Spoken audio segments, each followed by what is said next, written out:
Okay, Erev Tov, we're live. We're ready to go. We're less than 4 days from Purim. In 4 days from now, we are going to be celebrating the Megilat roughly around this time, maybe another hour or so. But we're excited because it is a holiday that we look forward to. It is a holiday that we enjoy, a holiday that we're mesameach. We read the story, Megilat Esther, twice on Thursday night and again going to be on Friday morning.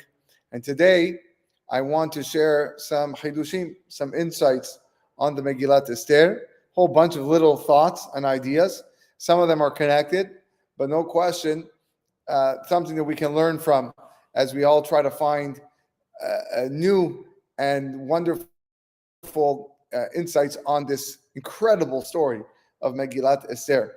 I titled the class, "The Man They Called Ahashverosh," because it's a man that doesn't get spoken about enough.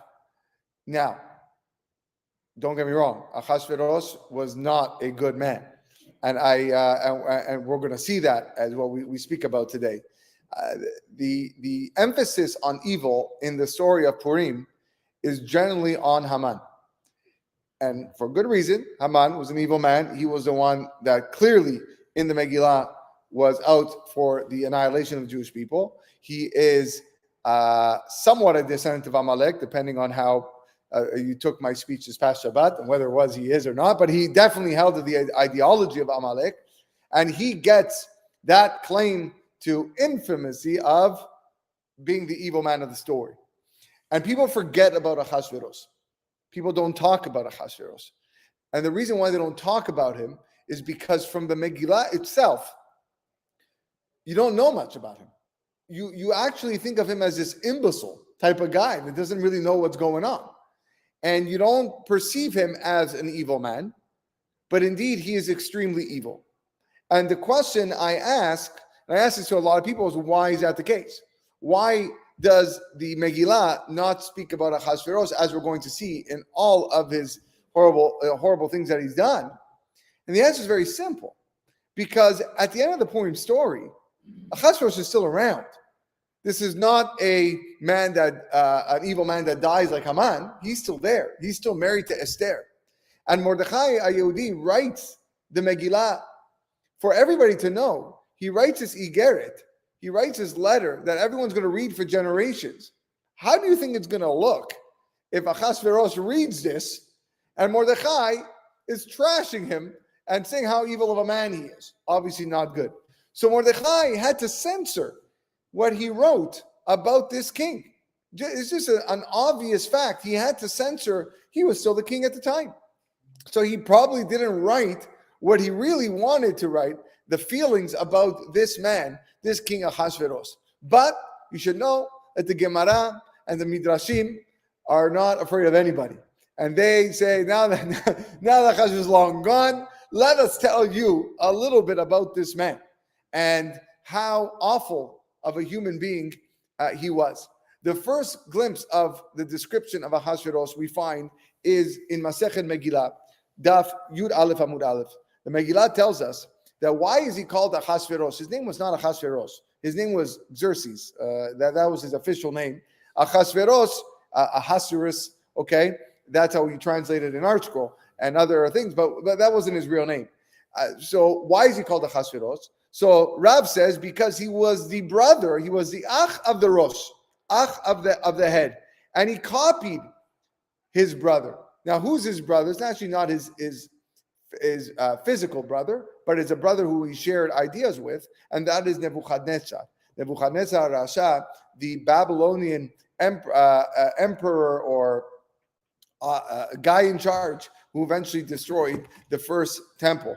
Now, the Nebuchadnezzar was a cruel human being, so much so that the Gemara Masechet Shabbat says about Nebuchadnezzar, Kol yamav she'oto rasha, all the days that man was alive, nobody smiled, nobody laughed. They were so scared of this man that they wouldn't even smile in his presence out of fear of what this man would do. Not talking about Jews, talking about everyone. When he walked through the streets, there was fear instilled amongst every person that saw him.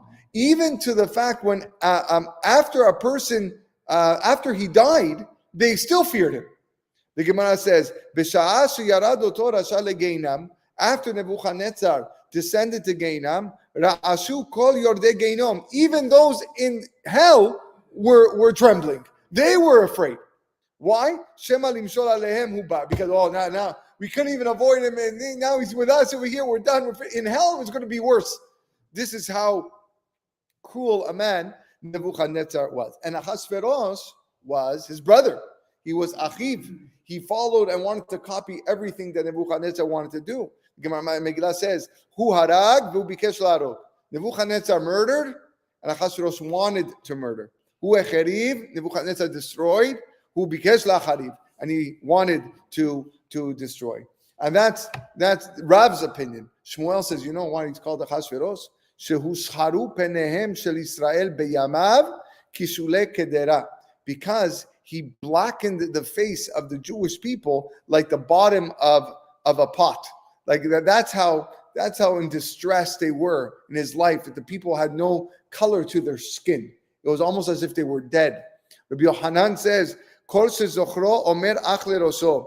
Anyone who mentioned his name says, that's the brother of Nebuchadnezzar. Rabbi Chanin Amar, Shakol nasu rashin beyamav. Rash, Ahashverosh, they became poor in his days because of all the taxes that he imposed on the nation. And the Megilat begins with these words, Vayhi bimei Ahashverosh. And it was in the days of Ahashverosh. Says the Gemara, what's Vayhi? Vay vehei. Hu berishato mitchilato vesofo. Like, oy vavoy. This man was evil from his beginning all the way to his end of the days. So just to give you understand on what type of figure, what type of character we're dealing with in this story. A meshuga. He's a meshuga that killed his wife, Vashti, for what? Because she did not come to him and approach him when he called her. Because he wanted her to wear some inappropriate clothing, and she said not to. Just come wearing a crown, and she said no. And boom, he has her killed. So much so, even Haman, at the end of the story, Haman, I know we're jumping to the end of the story. We're not going to go through the whole story today. We're just focused on the beginning part of the Megilat. But the end of the story, Haman is caught.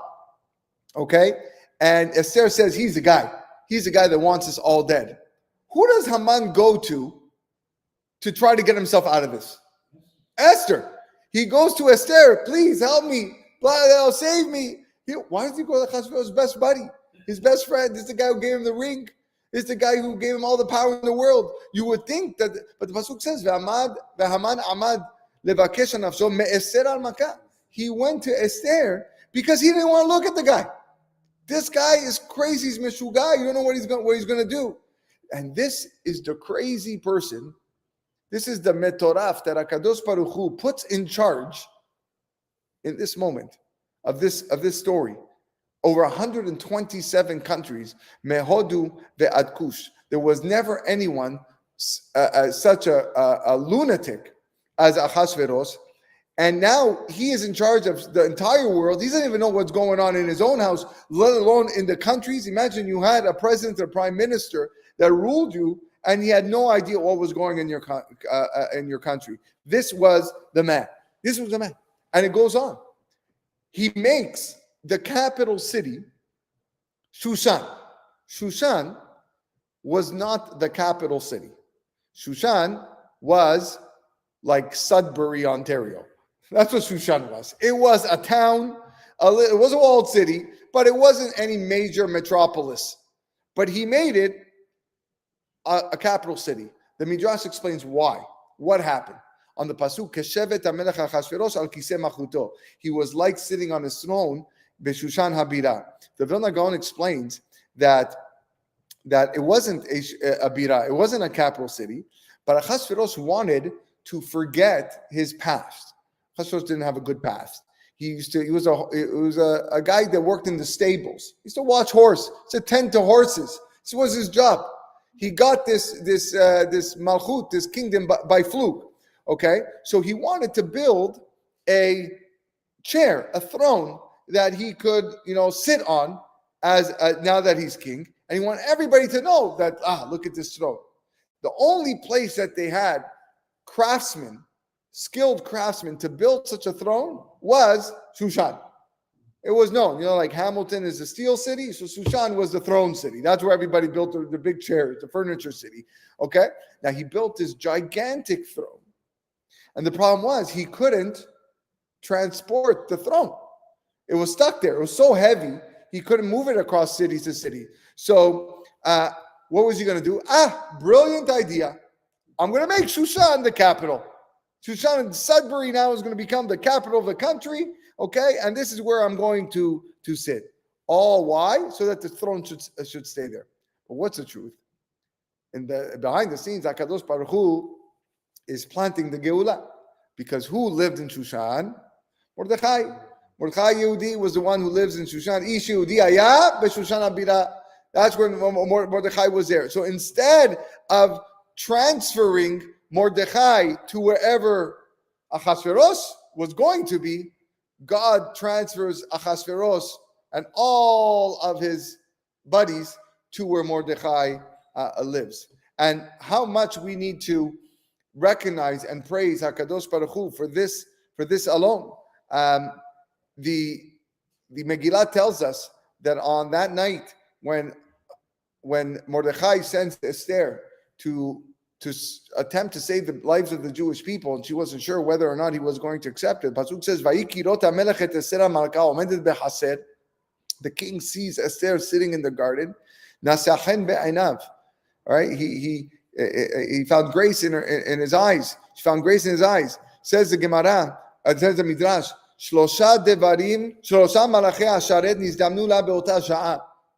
three things happened at that moment. Three angels came to assist Esther at that moment. Remember, she was fasting for 3 days. No food, no drink. What happened? One of them, she didn't have strength to lift up her head.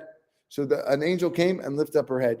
The other one did some magic potion, and she looked beautiful in his eyes. And the third one, the third one stretched the scepter all the way to her. And the Midrash says, how much did the scepter stretch? Shishim Amma, 30 meters, already from a distance across the hall, the scepter stretched and allowed Esther to come in. So some of the Baalei Musar, so some of the Baalei Musar says, look how crazy Ahashverosh is. Okay? If anybody in their right mind sees their own staff and their own scepter stretched for 30 meters, 60 amot, they'd faint on the floor. They wouldn't believe it. Well, what just happened in their lives? They go absolutely nuts. And he pays absolutely no attention to it. He sees nothing. He sees no miracle. What does he see? Her beauty. Hashem wants only to see her beauty. Nasachen be'einav. He sees nothing else. This a woman who has been, for lack of a better term, totally insulting this man for how long? Refuses to tell him where she's from over and over and over again. Shows no care and no love for him. Is only there because Mordechai told her he has to be there. And yet, he can see. He just sees beauty. He just sees chen. Why? Because HaKadosh Baruch Hu is running the world. HaKadosh Baruch Hu says, no. I'm in charge over here. He's running everything, and this is how the Geulah is supposed to come about. Just a little bit on how much we have to be appreciative and praise Hashem for the constant miracles we see in this story. Ahashverosh, 3 years into his reign, makes this big feast. Why does he make a big feast? So Chachamim tell us, because based on a pasuk in Sefer Daniel, who writes that the exile was supposed to last for 70 years. After the destruction of the Bet HaMikdash, it was supposed to last for 70 years. And now, after that, he saw that 70 years passed and the Jews were still under his rulership and God did not come to redeem him. Okay, so he said, beautiful. Let's take out all the vessels of the Bet HaMikdash and let's have a big party. Where did he get these vessels? These are the vessels that Nebuchadnezzar had kept, and they made this huge party with lots of wine. There's a book called Manot HaLevi. It was written by Rabbi Shlomo Elkabetz. Shlomo Kabetz was the author of the Lecha Dodi. I actually quoted him this past Shabbat. It's a very popular book on Megilat Esther, Perush. Why is he called Manot HaLevi? He explains, because in the olden days, on Purim, anyone who was engaged would go and buy a gift for their fiance. All right? On Purim, they would bring a gift. We're looking forward to our lives together. He was so poor, okay? He had no money. He had no money to give to his fiance. So what did he do? Okay? He says, I wrote this book. And then he gives his wife, his fiance, this book. Manot. What's Mishloch Manot? A gift of the Levi. Because he was a Levi. Shlomo Kabetz, he said, here, this is the gift that I have on the year that he was engaged to his wife.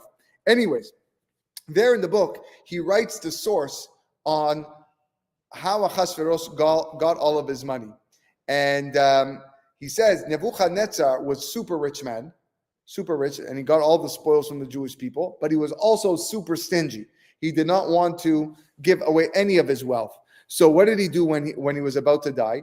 He didn't want to give it to his son. His son was a man named Evil Merodach in Hebrew. All right, Evil Merodach, 2 names. That was his, or maybe 1 name, but that was the name of his son. He didn't even want to give his son to inherit all of his wealth. So he built ships out of nechoshet, of iron, and loaded them with gold, and the ships sank out of the weight. They just sank into in the Euphrates river. The day that Koresh decided that he was going to rebuild the Bet HaMikdash, HaKadosh Baruch Hu performed a miracle, and all these ships came up land, and Koresh took all of it. He made a decision to rebuild the Bet HaMikdash. He took all this money. This is Koresh number 1. Koresh's son was Ahashverosh, and Ahashverosh took all of Koresh's, I guess, wealth, and that's how he was able to have this money. So you see, the osram, the wealth of the kings, says Rav Shlomo Kabetz, comes from the destruction of others. They destroy others, they conquer others, and they take the wealth and the spoils. And especially these spoils came from the destruction of Yerushalayim. In the Midrash, they relate a story of a highway robber that came and stole two mini boats, and he stole from other people. But they captured this robber. And they brought him to Alexander the Great, Alexander Mogdon. He was the king of Greece, and he lived at the time of the second Bet HaMikdash. And they said, Alexander the Great said, you're going to jail. Why am I going to jail? You're going to jail for highway robbery. You robbed these guys of their boats. And he says, the man said to them, what are you talking about? I stole a little bit. You are the biggest thief. So he tells Alexander the Great. He goes, you're calling me a thief? You say I'm a thief? He goes, yeah. You conquered nations. You conquered countries. And all your people took all the possessions of the countries that you conquered. You killed people and you took their money. You're saying that I'm a thief? You're the biggest thief there is in the world. Alexander the Great realized right away that this guy was right. He said, leave him alone. Don't put him in jail, because that's where he's going to go. He's going to go with spreading the word that that we're taking money from people, which is in fact true. So Ahashverosh was worried that people were going to call him a gazlan. So he needed a remedy with this. He needed some sort of a fix. So what did he do? None of this is from mine. Look at all the glasses and the gold and the silver we have. This is from Nebuchadnezzar. He calls it, this is from the Babylonian emperor. It's all from Beharoto. It's Osher Kevod Malchuto. This Osher is all from him. Now at this Sa'udah, at this Mishteh, we're still on the Manot Levi, the Rav Shlomo Kabetz. He asks an unbelievable question. He says, at every wedding that you're at, you find your hall, you find your caterer, you find flowers, everything, clothing, the preparation for weddings we all remember. And there's one part of the wedding that is a big part of the wedding, which is the orchestra, the tizmoret. In fact, speaking for myself, it was the only part of the wedding that I wanted to get involved in. Like, I didn't really care for flowers, I didn't really care for tablecloths, none of that stuff really bothered me. But the orchestra, I wanted to make sure that the orchestra was, the type of music and who was going to be playing, because I know that brings the simcha. For 180 days, Ahashverosh has this mishteh, beautiful mishteh, with gorgeous cutlery and tableware and design and decor and tablecloths, the best wine in the world. Where's the orchestra? Where's the music? You ask a good question. There's no music. Why is there no music? So Manot HaLevi, Rav Shlomo Kabet says, to answer this question, I'm going to ask another question. He says, when you have a little baby, an infant, just born, or in his first year, starts crying, what does a mom do? Mom picks up his child and starts singing lullabies to the baby. And through the lullabies, through the songs that the mother sings, the baby falls asleep beautifully, peacefully, and the mom puts him back to bed. If a person is older, in his 30s, 20s, 30s, 40s, 50s, and he can't fall asleep and he's crying, he's in bed, whatever it is, do you think music helps? The exact opposite. You're trying to sleep, you can't sleep. I don't want any noise. I want total silence. Any little noise whatsoever, I can't sleep. Shh, quiet down, lower that TV, right? Screaming at your kids, lower that music, lower that TV. I'm trying to rest, sleep. What happened? What happened from when you're a little kid that music soothes you, puts you to bed, and when you are an adult, you can't take any noise? What changes? Asked Rav Shlomo Kabet. He says, let me tell you something. He says, when the neshama is in Shamayim, all you hear are the songs of angels. And all the neshamot in Shamayim are hearing this music. And the neshama, the soul of a young boy or girl, when they're small and they hear that song, that lullaby from their mom, it reminds them of the music they used to hear in Shamayim by the angels. And therefore, right away, this is bliss. It's the most unbelievable feeling. And they go right back to sleep. And you know what happens when you sleep, right? Part of your neshama goes back to Shamayim. But when a person gets older, he distances himself from what was. The older you are, the further away you are from where you went before you came to this world. So your neshama is no longer used to that singing anymore. And therefore, it just bothers you. It's not making an impact on me. What? Yeah, but you're too far away. You're too far distance from what it was when you were earlier in your years. You're just born. But as you get older, there's one exception though, which is Shabbat. Shabbat, we get a neshama yetera. We get an extra neshama. And that's why on Shabbat, every Jew loves the songs. They love the piyutim. They like the zmirot. Shkira shmena Shabbat, deror yikra, yoduchar ayonai, the mawalim, right? All the things that we sing is Shabbat because we get that extra neshama. So we feel it more than we do during the rest of the week. And if you look at all the weddings, you know, who are the people at the wedding that most enjoy the music? It's a young crowd. The younger you are, the more you enjoy, the more you're dancing, the more you get older, like, oh, too much headache. It's too loud. Why does the guy have to put the music? Please, like, oh, come on, lower the music. You know, I can't with my ears anymore. And the young guys, they're dancing, they're jumping, they're into it. Because for them, again, it's closer to what was. So, back to our story. The Gemara says, and we'll quote this Gemara a few times, they asked Rabbi Shimon Bar Yochai, why did the Jews deserve this decree of annihilation? What did they do? So Rabbi Shimon Bar Yochai says, because they had benefit from the Seudah of this Rasha, of this evil man Ahashverosh.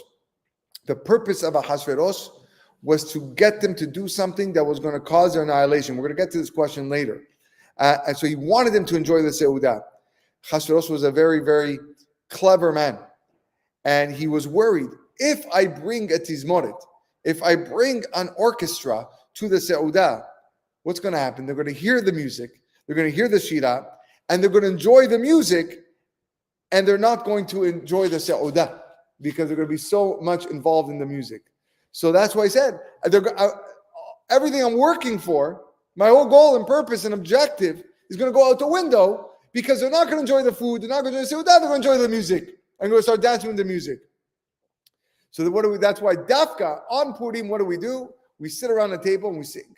We sing Pizmonim, we sing Piyutim. Why? V'nafochu. Ahashverosh wanted us not to listen to music so that we should enjoy the Seudah. Now Dafka I'm going to bring music. I'm Dafka going to sing at my Seudah. That's why it's a very important inyan on Purim, on the night of Purim, to sing at your Seudah, to be me'apech what Ahashverosh wanted us, which is not to enjoy the music at the Seudah.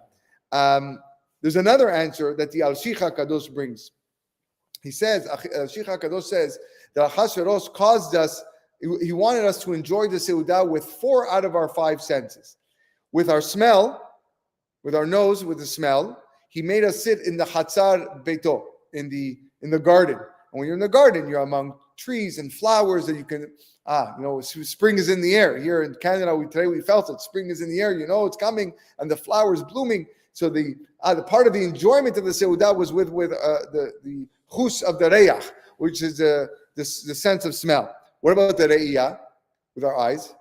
Right? The pasuk says, "Chur karpas utchelet achuz bechavlevut v'argaman." The drapery, the colors, everything, every color in the world. Imagine what you saw over there in this banquet hall, so that we would walk in and say, "Wow, you couldn't just help." When I was in France, in Paris, I traveled to see the Palace de Versailles. All right, this anyone that ever been there, and you just go in there to see what this palace was. Gold, bronze, colors, paintings. Yeah, it's the most incredible home that might be around today. And people pay to visit this, to see what this palace was. I can imagine Ahashverosh's palace was something like this, and this is how he draped and dressed his ulam, his banquet hall, so that people can see with vision, chush, areyah, the sense of sight they would enjoy. Then you had the mishus, you had the touch, zahav, mitot, zahav, v'chesef. You'll be sitting on these luxury recliners made out of silver and gold and lazy boy furniture. They felt like they were a king. And lastly, ta'am, taste. There was the best foods in the world. There was the best drinks in the world. Except with hearing. The only sense that they did not enjoy was hearing. So the Al-Shich asked the same question. Where was the orchestra? Where was the music? Why didn't he bring music? So the answer that he gives is because music is something very personal.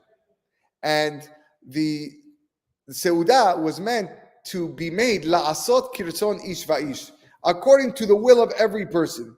Some people like dance music. Some people like slow music. Some people like Ashkenazi music. Some people like Moroccan music. Some people like Yerushalmi music. Some people like slow kumzitz songs, right, to get you into the mood. And since you cannot appease everybody with your music, so therefore Ahashverosh says no music. I just want everybody to enjoy without the music.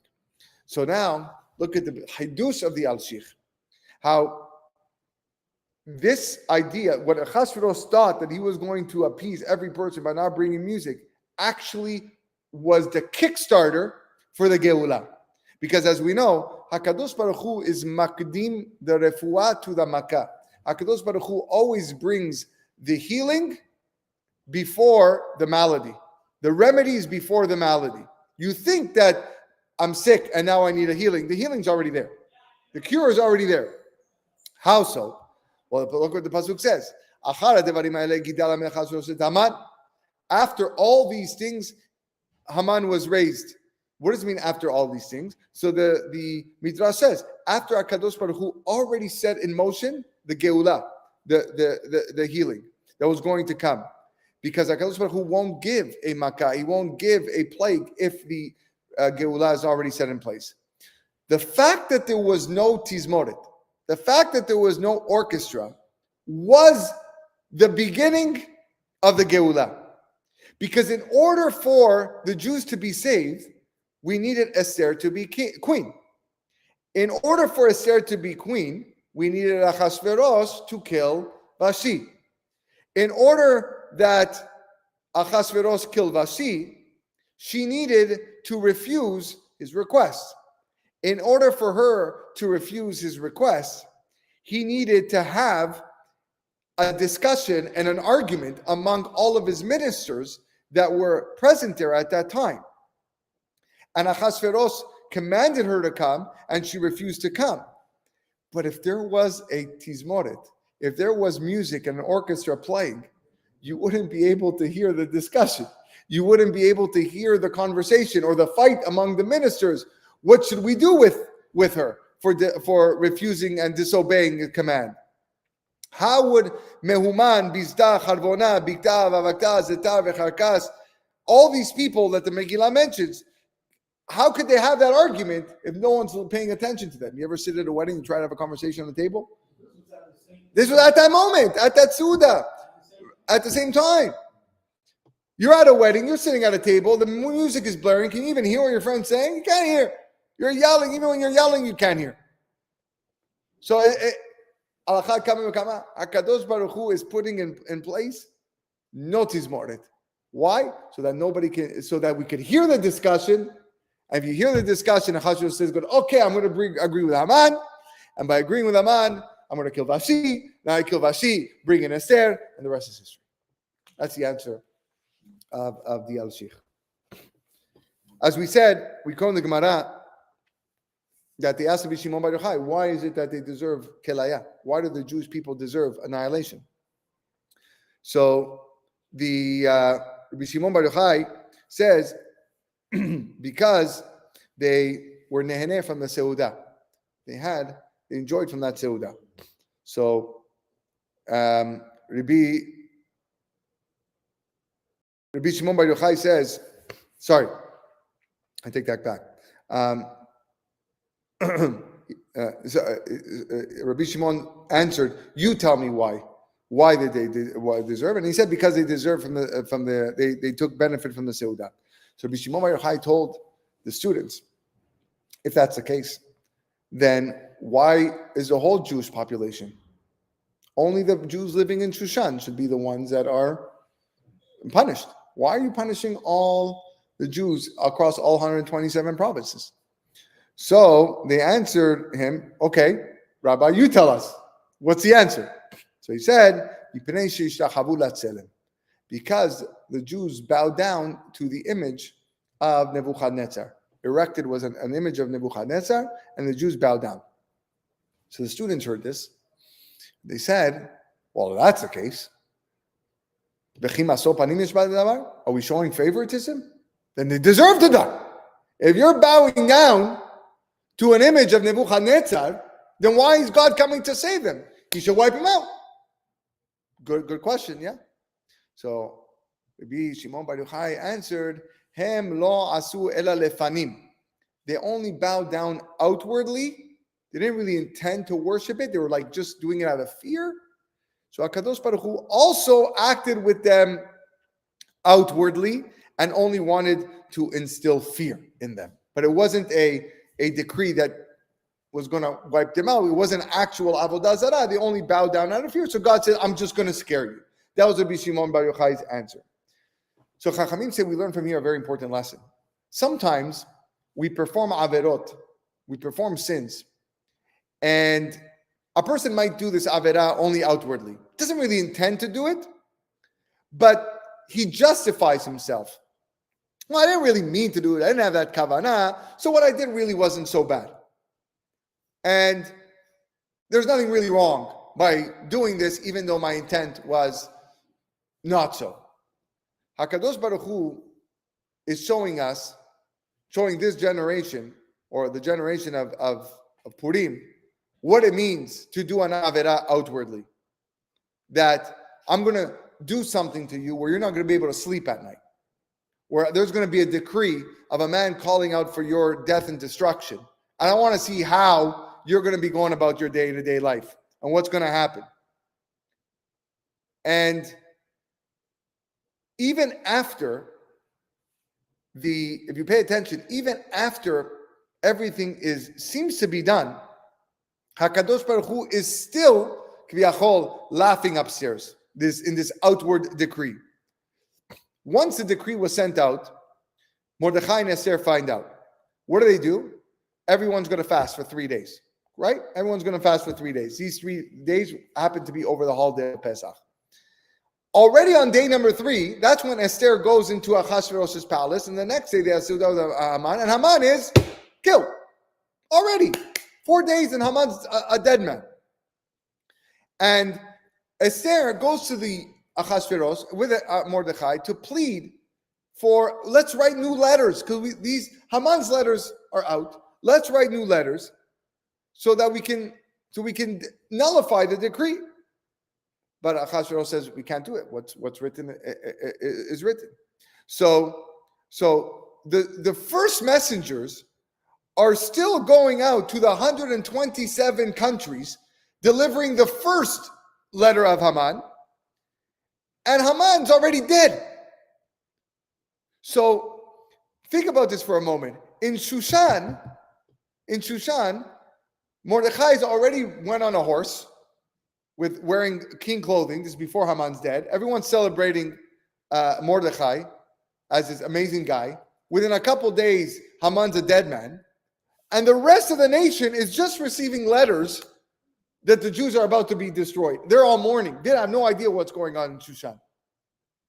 Half of the world is happy for the Jews. Half the world is mourning and in total state of shock and sadness of what's about to come, and they're about to fast. That's lefanim. That's God outwardly showing you. And in fact, some say this is one of the reasons why we wear costumes on Purim, is because costume is an outward appearance. That the whole Averah was and the Gzera, the whole decree was done because of how we acted outwardly. So therefore, we wear this fake outwardly costume because it's not who we really are. But to show you that a person should never, God forbid, think, oh yes, my actions, I don't really mean it inside. It's just something that I do on the outside. Because look how Hashem responded in his outward response that kept the people there shaking. This meal was set up in a way, like we mentioned, that Ahashverosh wanted to make everybody happy. La'asot kirtzon ish va'ish. So what is the ish ve'ish? So Mefarshim explain, ish is Haman and ish is Mordechai. Haman is ish tsar ve'oyev. When Esther pointed at him, says, this evil enemy man. And Mordechai is also ish Yehudi aya b'Shushan Abira. So the Gemara explains that Haman was in charge of all the non-kosher food, and Mordechai was in charge of all the kosher food. So all the Jewish people went to Mordechai. They got the invitation in the mail, paperless post or email, and they said, you are invited to the feast of Ahashverosh for 7 days and 180 days.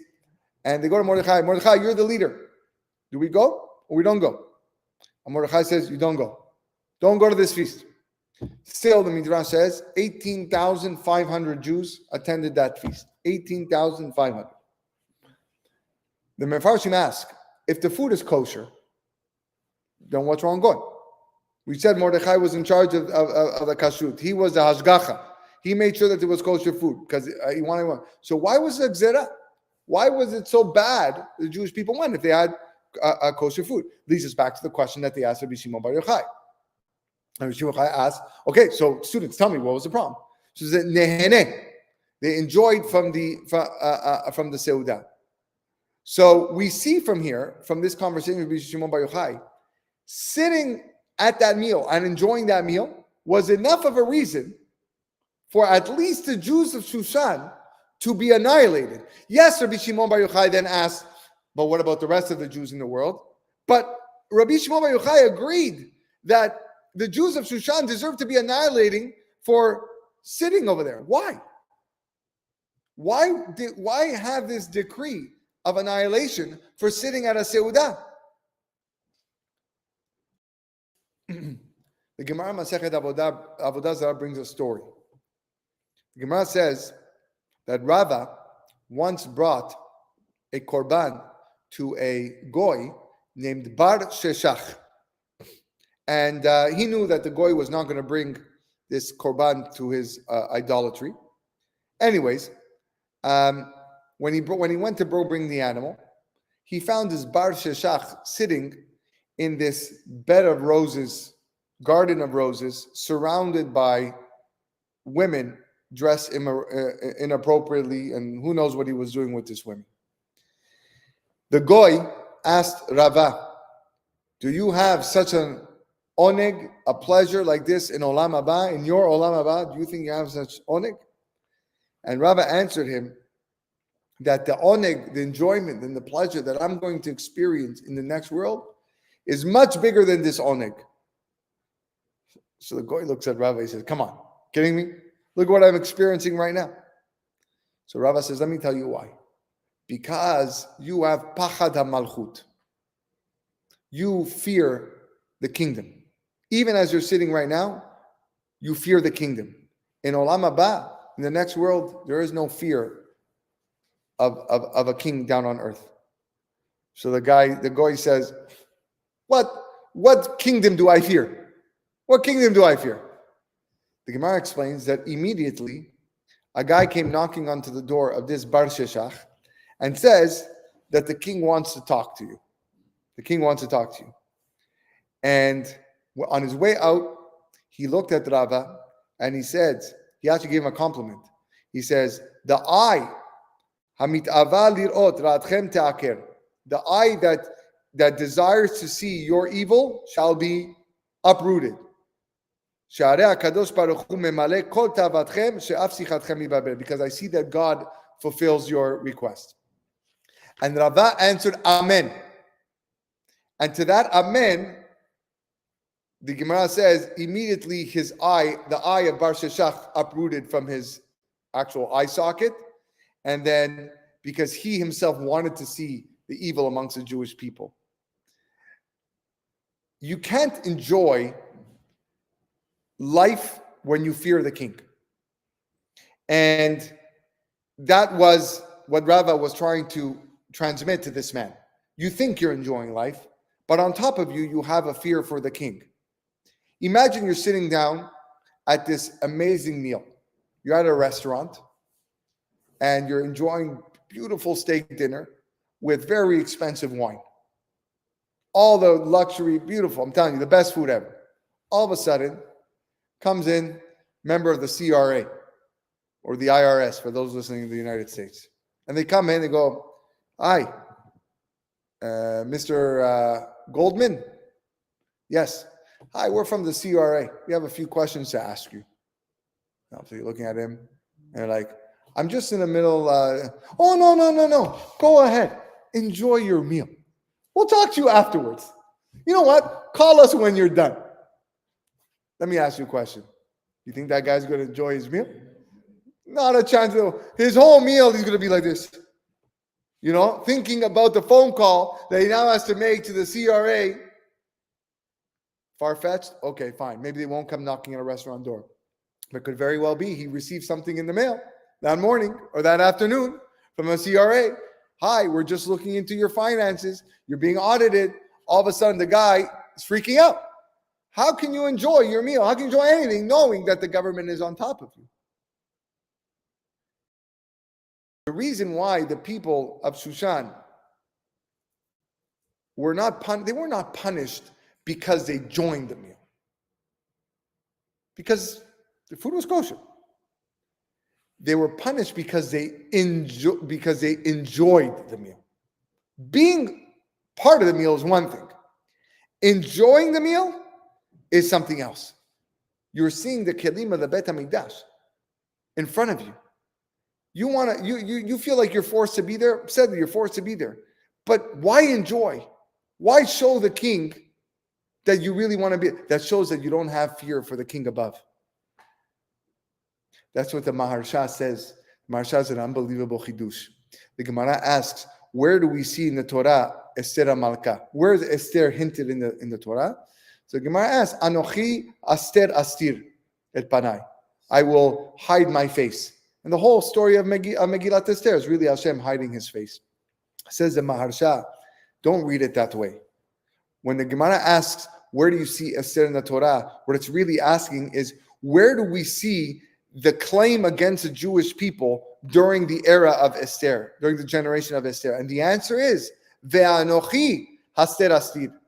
the Anochi Hashem Loecha, the 10 Commandments, the mitzvah of recognizing Hashem, being present in your lives everywhere that you go, Haster Asi was hidden from you. That's the mistake. That's where you lost it.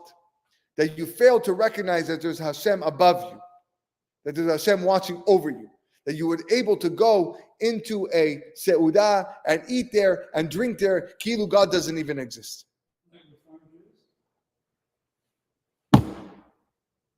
Maybe. As if God doesn't exist. If God is not an integral part of your life, if Anochi Hashem Loecha is not front and foremost in your life, that's what's lost. That's what's hidden in front of you. Because why not judge them like kaf sechut? Why not give them the benefit of the doubt? Maybe they wanted to get on the good side of the king. That makes sense. We have Jewish officials around the world that are very close to the king. Hey, you know what? Especially in the anti-Semitism, let's get on the president's good side. Let's get on the prime minister's good side or the king's good side. We want to show them that we care about the economy and we're active participants in the country and we want to make the country good. We want to show you in a good light. Why not be done l'chabzchut? And again, why is this worthy of destruction? And the food was kosher. All these questions only solidify the fact that there was no problem with the Jews being there. So why all the commotion? Why all the fuss? Why the decree? In the days of communist Russia, Jews used to be forcefully taken to join in the Russian army, where there was no adherence to mitzvot, no adherence to kashrut, nothing, no kosher food whatsoever. And even if you tried to pay off a Russian soldier or general to get you kosher food, you were risking your life, because if he said no, he'd shoot you on the spot. So they went up to Rabbi Yisrael Salanter and they asked him a she'elah. He said, Rabbi, I have no other choice. I'm going to be drafted in the army. There is no kosher food. Am I allowed to eat from the kosher food? Rabbi Yisrael Salanter says, Mutar lachem le'echol. Of course, you're allowed to eat from the kosher food. It's from the non-kosher food. You're allowed to eat from the terefa. You have to save your life. But he said, Al timsetzu et ha'atzamot. Don't suck the bones. Eat the food because you need to survive. Don't sit there and suck your fingers when you're done. And that's what it is. Yes, you have to eat at the seudah of Ahashverosh. He's the king. He's inviting you there. Not going might have been a chilul Hashem. But sitting there and enjoying it so much and sipping and laughing and with the kelim of the Bet HaMikdash, that is asur. That's the enjoyment. That's what Hashem says, now I see that I'm not really a part of your lives.